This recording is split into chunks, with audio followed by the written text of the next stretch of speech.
Hey guys, so I want to do a video and talk about the iZombie Omnibus that I just got. Um, so I had had this in issues, but I was missing a couple of issues, and then when Mike Allred left the series, I kind of quit reading, so I never really knew how it ended. So it was awesome to get this omnibus, even though it was a little bit pricey. Um, that was okay. I really like it. Um, But people that watch the show would probably not, they would probably enjoy this. It's kind of the same story, but not at all.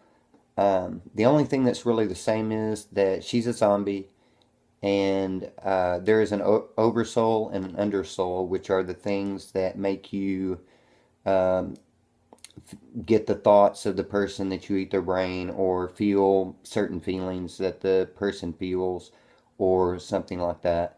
Um, but anyway, the main character is Gwen, who is our zombie, and she's a gravedigger in this, and that's how she gets her brains. Is she goes out to the graves after everybody's left, digs up the graves, and gets her brains. This is Ellie. She's a ghost that is like Gwen's best friend, and goes everywhere with her. You know, this is Scott, who is a were terrier. He doesn't always look like that, but only on full moons. But he turns into a were terrier, and he's got a crush on Gwen, so he kind of follows him around, and they're kind of like the Scooby Gang.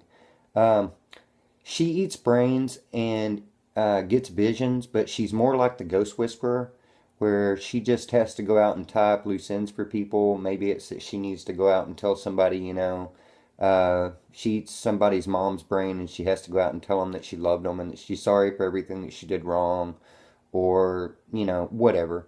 But more like Ghost Whisperer, really. She's just giving these people closure. But then the whole book is basically they go out trick or treating one night, and they go to this house, and they get really, really crappy treats because the guy that owns the house is in the middle of sacrificing someone so that he can live eternally. He's a mummy. And so he kills the guy. He goes to the cemetery, and Gwen eats the brain and sees the whole thing and goes and confronts the guy. And turns out that he is trying to stop the coming of Cthulhu, basically, some kind of Lovecraftian monster that is going to come back and eat all the souls on the planet. And Gwen's the only one that can stop it. So, she's got to be on his team. But there are vampires in this book. There are werewolves and ghosts and monster hunters, two different sets of monster hunters, um, Frankenstein, just all kinds of stuff in this book. Different kinds of monsters, pretty much any monster that you can think of is in here.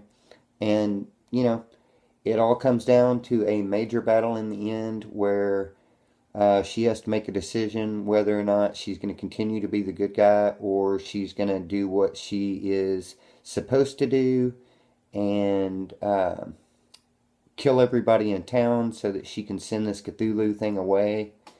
And yeah, she makes that choice, and yeah, really, really good. Um, this is written by Chris Robinson.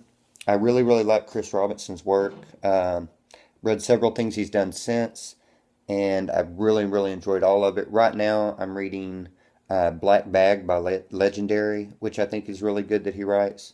Um, I really, really enjoy uh, Mike Allred's art. I think that he has just got a really, really uh, unique art style in the way that he does things. And, in this omnibus, it's oversized, so all the art is just gigantic, and it's awesome. Uh, a lot of people did the covers on these, and there's some really nice cover art in here by Darwin Cook and some other people.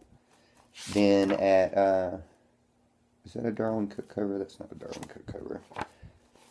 But at the end, it has all kinds of like outtake stuff. and stories behind kind of.